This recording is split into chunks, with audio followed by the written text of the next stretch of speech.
Alrighty, now's as good a time as any. So once again, welcome to everyone joining us. Good afternoon, good evening, perhaps good morning, because I know my mum and dad are tuning in over a cup of tea in Sydney right now. So welcome to everyone joining us around the world. We're absolutely delighted that you have taken some time out of your day in these busy times to join us for the latest installment of Acast's Feed Drop event, where we go through the latest trends and emerging opportunities in the podcast space. And today we have a real treat for you guys joining us for a jam-packed session. Now, it would be fair to say that 2020 was a year that none of us are going to soon forget. But one of the shining lights throughout a tumultuous year was podcasting once again proving how resilient it is as a medium. Not only surviving, but indeed thriving throughout the most torrid of times in any recent memory. It is because people were tuning in droves to stay informed, to stay entertained, and to stay inspired through the difficult 2020 that we all had and shared, that has propelled podcasting on the doorstep of a continued exciting year of growth in 2021.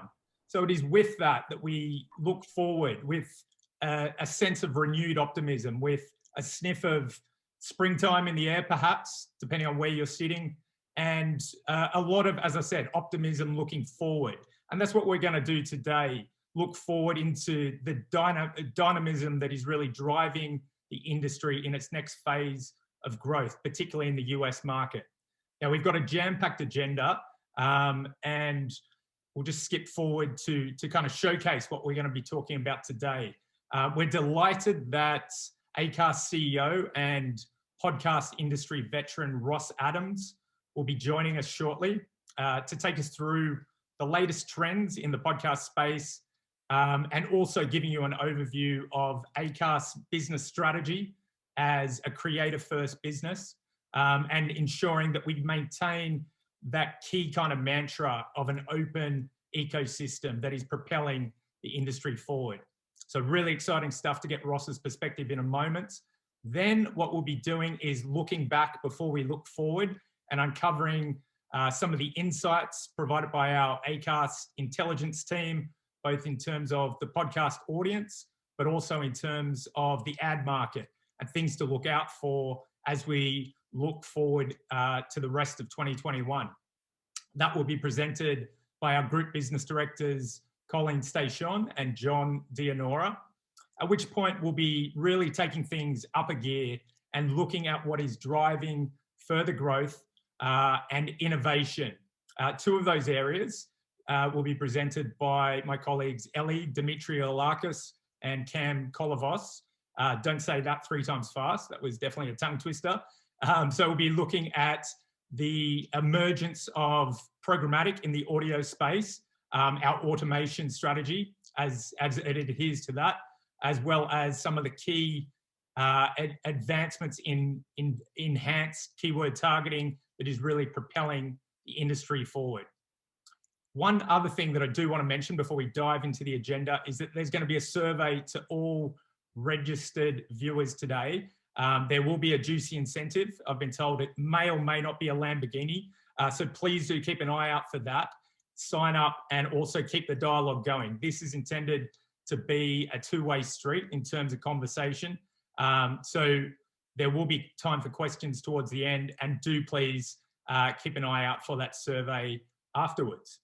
So without further ado, what we're going to do now is dive into Ross's keynote.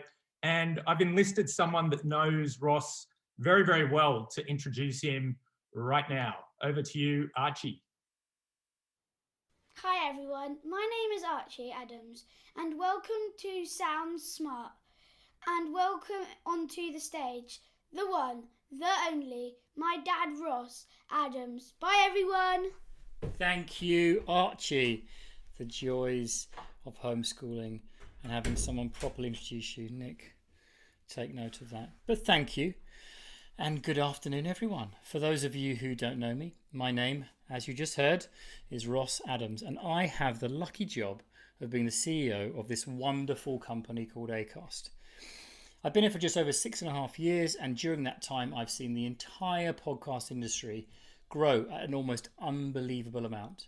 To put that into context, when I first rocked up at the Acast offices in the UK, where I was country manager, we were just 4 people in a tiny serviced office in King's Cross.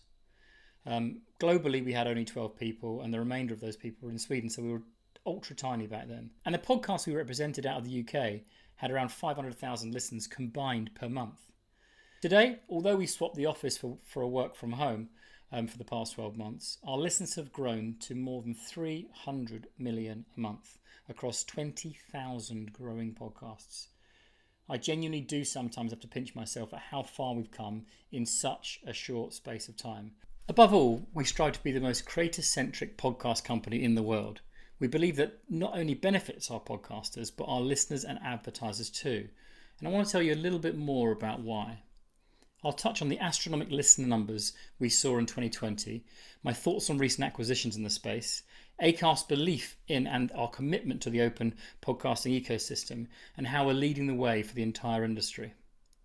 It goes without saying that 2020 was not a normal year for anybody, but for podcasting, 2020 was the year the industry proved it could handle anything the world could throw at it.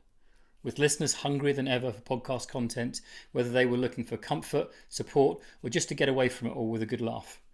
Podcasts cemented the role they play in everyday life for so many people around the world, even when life as we know it had been turned upside down.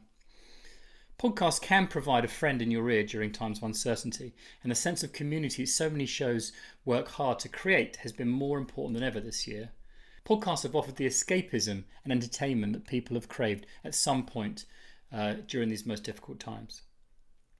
As I've mentioned, the 20,000 plus shows on Acast network receive more than 300 million listens all around the world every single month. Looking back at that in the beginning of last year, just before the pandemic really took hold, that number was 180 million. So our listener base has almost doubled in less than 12 months. Of course, that represents a big opportunity for advertisers to reach more people, and many brands have grasped this with both hands. Brand spend with Acast was up 58% across the year, with a number of campaigns worth more than £100,000 increasing 184% as advertisers began to realise podcasting's potential as a long-term strategy. We ran 3,629 individual talent-led sponsorship creatives and launched 30 new branded content series, more than twice the number launched in 2019. So as you can imagine, commercially speaking, 2020 represented a good year for Acast. It was undoubtedly a challenging one, but we worked so hard to maintain advertiser confidence at a time when brands were pulling spend and campaigns from most other channels and mediums. We took our feed drop sessions virtual, just like this one, and provided weekly infographics for clients detailing important changes to the podcast landscape, like increases in listenership, changes in category popularity, and upcoming podcast releases. We also provided ultimate flexibility for our advertisers, quickly turning creative around and accommodating last-minute changes to briefs, and allowing brands to pause and move activity if needed based on their own unique pressures. As a result, the second half of the year in particular saw a strong performance from us as we increased revenue back to pre-COVID pace. Looking at the industry from a broader perspective, it's clear that many other companies are also taking notice of podcasting's potential.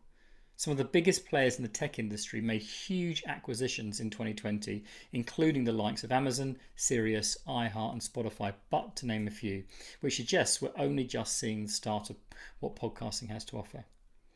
Spotify had already bought Gimlet and Anchor in 2019 and followed that up towards the end of 2020 by acquiring Megaphone, not to mention its very expensive deals with some of the big shows like Joe Rogan.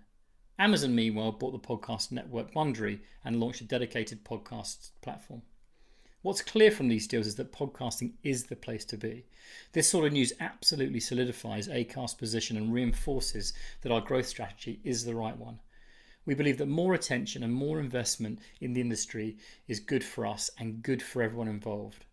A rising tide raises all boats, as they say. Acast works as a partner to all of these companies, and all of the inventory we offer to advertisers is served to listeners across every podcast platform there is. That is one of the things that makes us unique and why our marketplace remains the world's biggest. If you want to reach everyone with no walled gardens or closed ecosystems, Acast is the company to work with. We're also leading the way with our ad tech and our features and tools for podcasters. What these acquisitions show is that podcasting has absolutely proven its resilience and ambitious trajectory. We're going to see more brands than ever investing in podcast advertising and even more people listening to the incredible content being created every single day. It's safe to say that 2021 is shaping up to be Acast and the podcast industry's best year yet. 2020's success and the success we see coming down the line in 2021 is also thanks to, of course, to the unbelievable reaction of our podcasters and how quickly they adapted to so many different challenges. Whether it was suddenly having to record from home or via Zoom, producing more content for hungry listeners, developing new formats or meet new needs, or even starting a podcast for the very first time, creators took it all in their stride. It should go without saying then that the podcaster is the most important, most significant player in all of this. They are the lifeblood, the beating heart of podcasting, and therefore must always come first. This was one of Acast's founding principles and something that's guided us through everything we've done since. The other principle is that we firmly believe in and relentlessly champion the open podcasting ecosystem. Open podcasting is the bedrock on which the entire industry was built. It's an ecosystem that has allowed content creators to share their work with their listeners everywhere across every podcast app and player there is.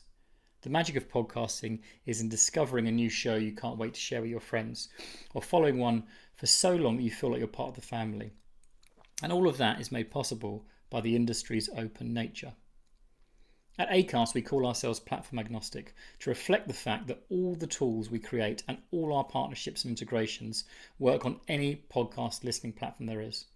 For advertisers buying ads through the Acast Marketplace, means your commercial messaging too can be heard everywhere.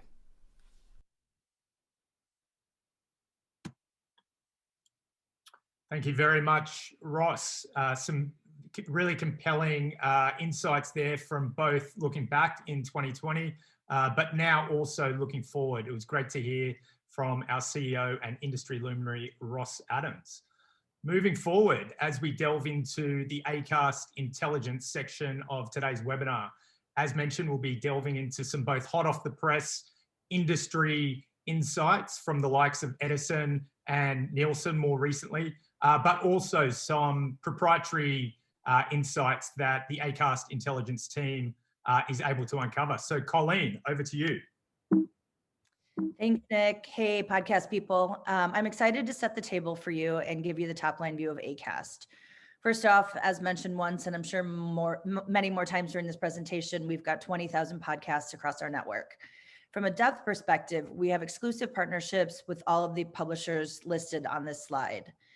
Brand safety and quality content have always been hallmarks of who we are at Acast, and you can see this quality over quantity approach exemplified with these reputable publishers. Aside from this approach, Cam will speak later about other efforts we're making in the brand safety space. In addition to the publishers you saw in the previous slide, we also represent thousands of indies across the podcast universe. Within this slide, if you squint, you can see some of the more popular names like Forever 35, Everything Iconic with Danny Pellegrino, Chris Kimball's Milk Street Radio, Pantsuit Politics, and Mom Truths with Kat and Nat.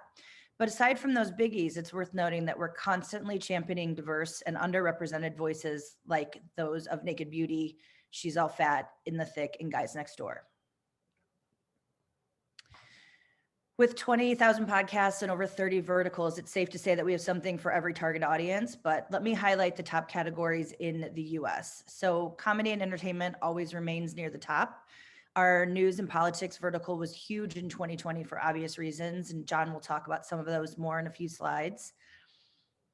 Sports stayed strong, even though live sports weren't really played in the spring and part of the summer. Our lifestyle and wellness collection is constantly growing and composed of some of the best beauty podcasts out there. And then rounding it out is food and drink and every 35 to 54-year-old woman's favorite, true crime. Just to reiterate a bit more about our platform agnostic approach. So this reflects the fact that all of the tools we create, all the podcasts we host, all of our partnerships, integrations, work on any podcast listening platform there is. That also means we can provide a broad look at global podcasting trends, aggregating insights from dozens of podcast partners, including Apple, Spotify, Google, and Pocket Casts. We are truly an open ecosystem. So hopefully some of you were able to tune into the Edison Infinite Dial last week. They do such a terrific job of tracking podcast trends and have been doing so longer than anyone else. Those of us in the podcast industry were beyond pleased to see double-digit growth yet again among those who are familiar with podcasts, those who have ever listened to a podcast, and those who listen monthly, as you could see illustrated on this slide with 116 million monthly listeners, which is a 12% increase over last year. Also, in the third box on the right, it's the average listening time per week, which is up to 6.5 hours, and that roughly translates to about 8 episodes a week. I did want to spend a little bit of time talking about the diversity of podcast listeners too. For a while, listener composition had mirrored the general population, but over the past decade, we saw growth driven by minorities, specifically Hispanic listeners who grew 6-fold over the past 10 years, Black, Asian, and other listeners who grew 5-fold. This is music to our ears because, as mentioned, we are a creator network who is trying to give literal voice to underrepresented podcasters. We've had a lot of success over the last year growing our Black Voices collection and working with Mindshare on an agency-wide Black Voices PMP. Now, John is going to take you through some Acast specific information. John is the group business director in the East, but as soon as he starts talking, you'll know exactly what coast he's from. Thanks, Colleen. Yeah, so 2020 was a very interesting year for podcasting, listening to brand spend. And as a podcast platform, Acast is privy to a lot of information that we want to share with you today. Actually, we can go back to the last slide. So the pandemic effect was actually very important to us last year. What we saw is that in Q1, podcast listening typically was standard from what we've seen in the past. AM drive and PM drive were the peak points of listening. But as the year has went on, we saw that people listen more evenly throughout the day, but listening still remained something that was very strong with us. As a company, Acast actually grew up 66% on all Acast growth. This is a really amazing stat for us because for our content to grow year over year, especially during the pandemic, was really exciting. Of our data that we've had, we actually saw that our audience still preferred podcasting as a media. They view podcasting as inspirational, educational, engaging, and intimate. We also realized that of our listenership, 90% of all people who listen to a podcast were taking an action. That is from the actual podcast as well as the ads that they were listening to. Now, as a global podcast platform, we saw growth across the board as well. We saw a 59% growth of listeners across the year of 2020. We saw 144% growth of number of new podcasts being created, which means that people were going out there and creating new content to reach their consumers and their fan bases. And we also saw that in the month of November, surprise, surprise, election year in America, that podcast listening was up 30%. The biggest spike that we saw actually came on the week of December 14th. This was huge, and it followed by November 16th and the 23rd. What this data shows is that Acast can see who's listening, how they listen, and how they spend their time listening. December 14th was interesting for us because that was also the time of year where the election was solidified. So people were listening to news as well as their other traditional podcast shows. As a platform, we also get to see who's listening in what states. This graph here is showing listening habits from states. Now, some of the interesting things here is obviously California being the biggest state in the US had a lot of listening habits, but New York, which is smaller than Texas, actually had more listening than Texas. We also see a lot of listening in Ohio, Virginia, Massachusetts. So podcasting is truly a nationwide phenomenon. The best facts that we can show here is actually not just listening habits, but actually increase in spend. Last year was a tough year for everyone in the media industry, but what we saw is 119% increase on brand spend and 126% growth of brand spending over $100,000. This is driven by a few factors. One, people needed to move money into other mediums, such as podcasting. Two, the ability to measure attribution and brand favorability on campaigns is having brands being comfortable with committing to spend six-figure sums in podcasting now. Now, the future of podcast is very exciting, and it's going to be driven, in my opinion, by technology and automation. To speak upon that is Ellie Dimitriolakis, who is the head of our automation team for all of the Americas. Ellie, all yours. Yeah, thank you, John. And as everyone has been saying here, and if you haven't picked up, Acast has had a record-breaking year with over 20,000 shows receiving a combined listenership of 300 million listens every month and coverage globally. So what we see happening when more creators enter this medium, combine that with larger increases in consumer consumption and the very intimate and leaned-in experience, podcasts have attracted a rapid adaptation to automated buying methods, mostly for the allowance of greater scalability and reach. Currently, Acast is, as we mentioned earlier, DSP agnostic. So we've been able to provide our exclusive inventory available through 112 agency trade desks that are regularly buying across 15 markets globally.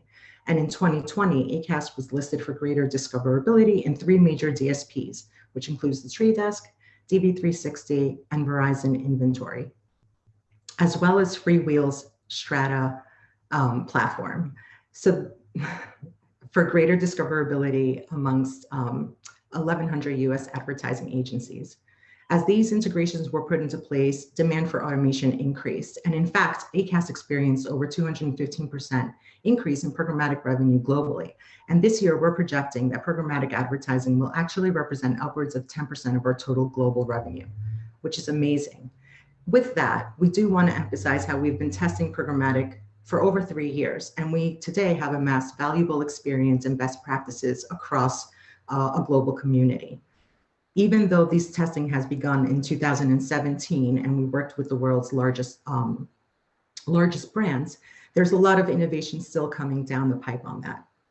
And as we make good for our commitment to supporting and amplifying diverse voices, some of these partnerships not only include measurement and attribution, but also diversity and inclusivity, like Colleen mentioned earlier, some of the partnerships we have with Mindshare around private marketplace deals.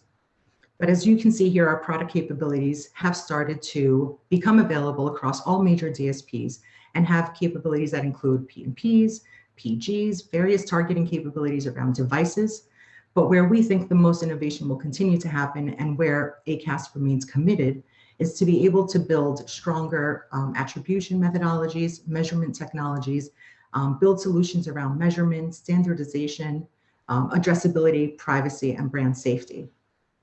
And lastly, because we are dedicated to the content that's being created and the content environment that we're elevating, we have built proprietary technology that allows for targeting on the content level, brand safety level, and keywords, which my favorite colleague here, Cam Colavos, will jump into now. Great, thank you very much. So I'm going to talk a little bit about innovation and technology. Acast has always put innovation technology first. We pioneered dynamic ad insertion 6+ years ago. We were early adopters for all IB standards and regulations. And as Ellie just touched on, we were early adopters into the programmatic space. First, what I'm going to do though, before I talk about our shiny new toy, our keyword advanced targeting, that I'm excited to share with you guys. I'm going to talk about just kind of like our standard ad products to date. Ads, which are 15 and 30-second ads that run rotationally against a collection of contextually relevant shows. When you combine that with Acast's scale of 20,000 shows, we feel that it offers a very compelling targeting offering at scale with brand safety. We can also do that with our Acast Automated, which Ellie just touched on. Those 15 and 30-second shows ads will run across a collection of any type of content that we want to identify. Sponsorships, which I'm sure everyone on this call is familiar with when it comes to podcasting, host-read sponsorships, host endorsing in the pre-roll and mid-roll position. Sponsorship Plus is actually a product that our UK team came up with, and we started using it in the US market 2+ years ago. It's been really well received in market.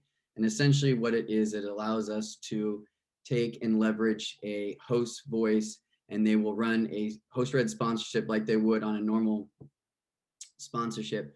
But what we also do is have them record a 30-second ad that will run rotationally against contextually relevant content, so we can magnify and leverage their voice for additional brand presence on more podcasts in a similar category. And then branded content. This is something that we've been getting a lot of requests lately. It's a much more immersive experience. We can do it in original series, just an episode, or just a segment at some part throughout a show.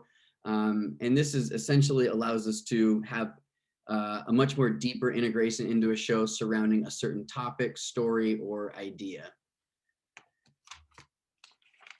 So the advanced keyword targeting, let me discuss why we're doing it first. I'm sure you guys are all familiar with the new privacy laws, GDPR, CCPA. I'm sure New York will have their own law sometime soon, all about privacy, not being able to use user data and demographics as we have learned to in display and video. Google's talked about phasing out the third-party cookie, so that leaves us to contextual, and we've leaned in hard contextually. Actually, if you can go back real quick, we've leaned in pretty hard contextually as a company. We look at context as a proxy for audience. We believe strongly that as podcasts and ad buyers in general, if we are proactive and we take this approach now, in a year or two from now, you won't have to completely reshape and revamp your media plans as you're scrambling to find what's the best way to target that audience that you're looking for. Okay, you can go to the next slide. So how does it work? So essentially what we do is we take an advanced technology that has the ability to transcribe, take over 120 million listens of podcast content and take that from audio and transcribe it to text.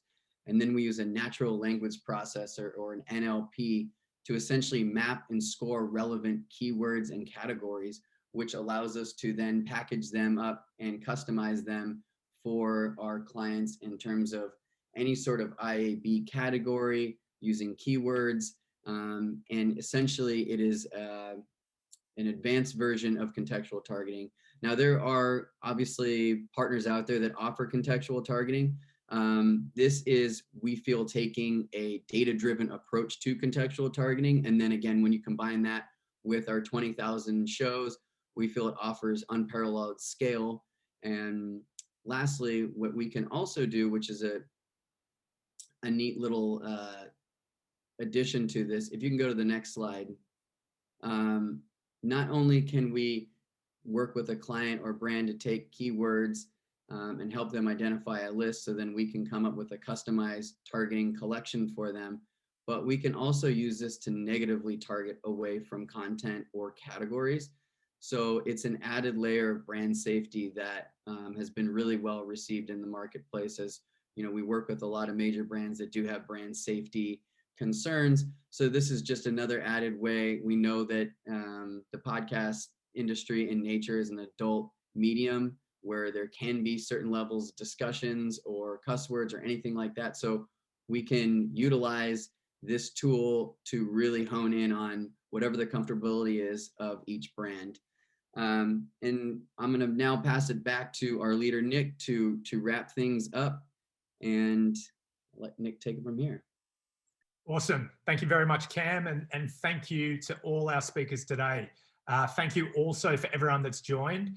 Just in some concluding kind of remarks, as we've kind of touched on, podcasting not only survived but thrived through a really difficult 2020. And as you've seen from everything that we've discussed today, from Ross, our CEO, through all the presenters, the theme of optimism, innovation, and dynamism is really coming through in the podcast space, with a huge amount of new and enhanced opportunities as we roll forward with the increasing appetites of brands, not only dipping their toe in the podcast waters, but now we're pleased to say dipping their entire foot.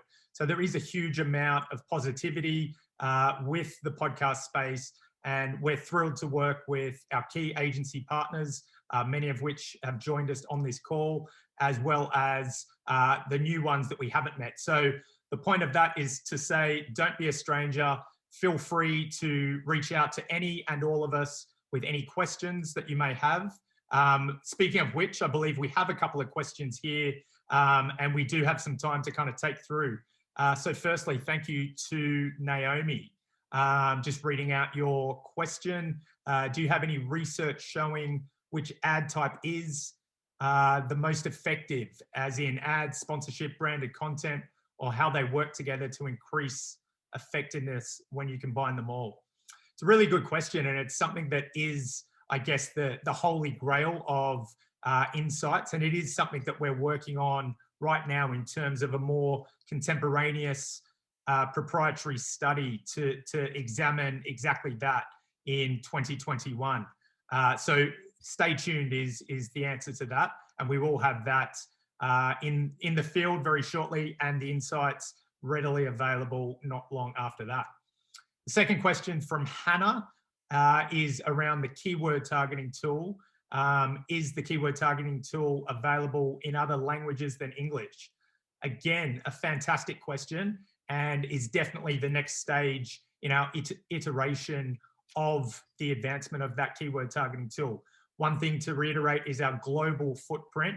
Not only is Acast a dominant player in markets like the UK, Sweden, the US, Australia, but we have since ventured into many non-English speaking markets, including France and Germany, to name but a few, as well as Mexico more recently with expanding our Americas footprint.